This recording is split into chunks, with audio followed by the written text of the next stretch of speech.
بسم الله الرحمن الرحيم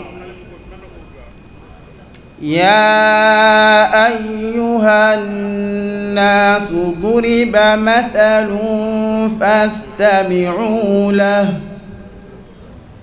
إن الذين تدعون من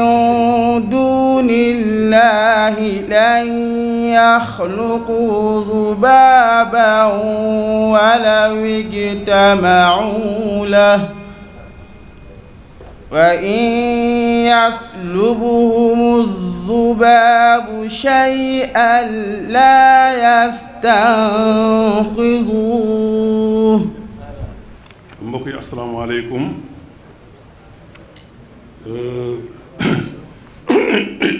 excusez-moi, il me choisit aujourd'hui l'honneur de vous lire la déclaration de la part de ceux qui ont pris l'initiative de cette rencontre à l'endroit de l'ensemble des populations du Sénégal. Notre pays a vécu du 1er au 3 juin 2023 des événements violents et douloureux qui sont aux antipodes de la foi, de la loi et de la raison. Ces événements se sont traduits par le saccage de biens publics et privés, de destruction d'infrastructures et d'établissements publics et même des pertes en vies humaines. Autant il est concevable qu'un pays connaisse des remous en des moments critiques comme celui que traverse présentement notre nation, autant il ne l'est pas de verser dans la violence. Incontestablement, les événements de juin ont terni l'image de notre pays aux yeux de l'Afrique et du monde. Les médias nationaux et internationaux ont diffusé des scènes de terreur et de pillage organisés et des attaques aveugles qui ont secoué nos quartiers et nos rues, alors que nous avons été jusqu'ici un bel exemple de stabilité et de paix sociale à travers le monde. Ici, au nom du peuple sénégalais, toutes catégories confondues, nous disons non à toute forme de violence. Aux citoyens sénégalais qui aiment leur pays et qui se soucient du sort des générations futures, nous rappelons qu'ils ont un devoir religieux et patriotique d'être une brique solide dans le mur de la nation. Le devoir de résister aux tentations de porter atteinte aux fondements de l'unité nationale et de déchirer notre solide tissu social. Aux chefs religieux et aux leaders sociaux, nous leur rappelons le rôle historique qu'ils ont toujours joué au fil des siècles. En temps de crise et de détresse, ils ont toujours été un refuge pour les populations. Ils ont toujours su unir les cœurs, renforcer les rangs, rassurer en domptant la peur et l'anxiété. Nous sommes convaincus qu'aujourd'hui aussi, plus que jamais, ils continueront à assumer ce noble rôle. Nous appelons notre jeunesse à une prise de conscience et au sens de la responsabilité, à l'attachement à la paix, au respect de son prochain. Autant de caractéristiques qui caractérisent le peuple sénégalais. Aux policiers de tous bords, nous les exhortons à plus de bon sens, leur rappelons que ce qui les unit est plus important que ce qui les divise. Aux propriétaires de médias nationaux et internationaux, de plateformes médiatiques, qu'il s'agisse de radio, de télévision, de sites web, de magazines, de journaux ou autres, il leur faut faire preuve d'un plus grand sens de responsabilité ils doivent se rappeler que leur rôle est de construire et non de détruire. Tout en appréciant à sa juste valeur la décision de son Excellence le Président de la République du Sénégal, M. Macky Sall, de ne pas briguer un nouveau mandat, nous l'exhortons à restaurer un climat de paix et de stabilité indispensable pour assurer un développement durable et de créer les conditions qui permettront l'organisation d'élections paisibles en 2024. Nous lançons un appel spécial à l'État sénégalais pour lui rappeler son devoir régalien de respecter les droits inaliénables des citoyens, de préserver la patrie, de la défendre et d'assurer le fonctionnement correct des institutions de la République. Et enfin, à l'issue de cette journée mémorable, nous prions pour l'instauration d'une journée nationale dédiée à la paix, célébrée annuellement. Cette journée pourrait avoir un contenu éducatif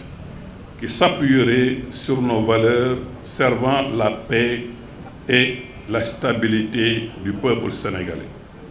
ñu seetlu ne Sénégal dund nañ fi ci biir mois de juin bi ay fan yu métti yoo xam ne ni ñu ko dundee ak dara di fi tuuru wax dëgg yàlla xel mënu koo nangu benn diine mënu koo nangu donte xam nañ ne aw xeet du ñàkk léeg-léeg ay problème am fa ay yëngu-yëngu am fa waaye warul àgg ba ñuy dàqiwante ci mbedd mi ay bakkan tuuru ci lu bari ci alali réew mi yàqu ci loolu nag li mu jur ci ay deret yu tuuru li mu jur ci yàq ay alal yoo xam ne réew mee ko moom yàq deru Sénégal ci biti ci sous-région bi ak lu ko weesu moo tax ñu jóg taxaw ci turu sénégalais yépp ci ñi ko composé ñépp di wax ci turu ñi nga xam ne ñoo amoon initiative bi ñépp di wax ne ñun laal d'accord ñu ci lépp luy jur fitna ak fu mu mën a bàyyeekoo d'accorduñ ci dal ci kaw kilifay diine yi d'accorduñ ci lépp loo xam ne daf leen di gàkkal wala muy wax lu ñaaw ci seen der bu ko defee ñun ñi nga xam ne ñoo signé déclaration bi ñu ngi jëmale ci réew mi kàddu yi di njëkk a wax ak citoyen yépp ne leen bëgg sa réew di bëgg réew mi jëm kanam di xalaat avenir am ak lu koy defar loolu daf ñoo war ñun ñëpp kenn ku ne danga ca war a bay sa waar xar ci sa tànk tubóoy ñaareel ba mooy ñu ngi jëmale suñu kàddu ci kilifay diine yépp ak sunu kilifa yi nga xam ne am nañ ay ndomb tànk ci réew mi di leen fàttali seen réew seen rôle bi ñu leen xamee ci histoire Sénégal ci taxaw ci lépp loo xam ne mën naa aar société bi ci ay crise ñu ngi leen fàttali seen rôle boobu di wax ak jeunesse bi ne lépp loo xam ne dafay yàq réew mi ñoom dañ ko war a moytu ndax seen ëllëg la ñuy yàq moo xam yëg nañ ko wala yëguñ ko di wax ne li fi xewoon képp koo xam ne participé na ci ak ku mën a doon ak loo ci participé nu mën a doon ñu ngi lay wax ne population Sénégal bi moom loola moom d'accorduñ ci ndax wàcc fi ñu waroon a jaar la te ñu ngi ñaan loolu bu mu amati mukk di wax ñi nga xam ne ñooy utiliser réseaux sociaux yi ngir tas loo xam ne dafay jur ak mbañeel loo xam ne dafay jur ak noonoo loo xam ne dafay yàq di jur fitna ñu leen di wax ne loolu daal nañ ko moytu kenn ku koy def ak foo mën a jëm loolu ligne rouge la ci suñu réew na nga fexe ba bu ko jéggi di wax politiciens yi ak fu ñu mën a bokk ak ligne bu ñu mën a féetee ñu ngi leen di wax ne nañu réviser waat seen bopp kenn ku ne na xoolaat boppam kenn ku ne na xool luy boole nit ñi te bañ leen a tàqale. kenn ku ne na xool stabilité Sénégal ku ne na xool jàmmi Sénégal xam ne loolu moo féetee lépp kaw ñu féetale ko kaw kenn ku ci nekk di jouer rôle boo xam ne lépp loo xam ne mooy tax jàmm am fi ñu mën koo def Sénégalais yi mën a bañ lépp lu uteeg loolu. ñu ngi wax ak presse bi ak képp koo xam ne ñu ngi lay may occasion nga taxaw fenn wax ne leen dañu gën a yëg seen responsabilité di yëkkati kàddu dëgg di yëkkati kàddu guy rafetal di yëkkati kàddu guy tabax Sénégal bañ ko màbb. ñu ngi wax tam presse internationale bi neen ñun Sénégal de dañoo ràbbaloo dañoo jàppaloo benn bopp la kenn mënu ko xar ñaar suñu ko xamul nañu ñëw ñu wax leen ko ñu jàngal leen ko waaye lépp loo xam ne dafay yàq deru Sénégal ci biti wax dëgg yàlla bu ñu exploité benn mbir mu fi xewoon pour taqal Sénégal ak gàkkal ko. ñu ngi magnifier bu baax li nga xam ne moom la président de la République def ci wax ne du def 3e mandat loolu dafay wax ne fi mu toll moom ci yëg responsabilité am fi mu toll moom ci wàllu politique ci rawatina ci jaww ji ñu toll nga xam ne bi mu ko waxee sotti na ndox ci li doon xew Sénégal yëpp ba ak jàmm am fi ak dal am fi ci wàllu politique ak wàllu yu yëpp. loolu nag mooy tax ñi ci des mën a jot seen àq incha allahu taala ci anam ga mu gën a rafetee. ñu ngi jëmale sunu kàddu di woo état di ko fàttali rôle am bi nga xam ne moom la war a jouer ci sécurité réew mi sécurité biens yi sécurité li nga xam ne mooy nit ñi ak itam lépp loo xam ne moo fi nekk ci ay instance mu war ko wattu toppatoo ko incha allahu taala ba mu yàqu. di jeexale li yonent bi sa sama waxoon ne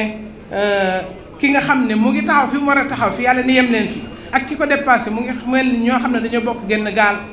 gi am kal ci kaw am ci suuf ñi ci suuf mënuñoo jot ci ndox duñ naan loolu dañoo yéeg ci kaw jot ci ndox mi ñu ne buñ bënnoon gaal gi rek ndox mi dina ball ñu dal di naan buñ leen seetaanee ñu bënn gaal gi ñëpp lap suñ téye seen loxo ñëpp mucc. kon Sénégal ñun ñëpp dañoo war a ànd téye ci loxo képp kuy yàq ngir ñëpp mucc wa sallallahu ala nabina muhammadin wa alihi wa sallam.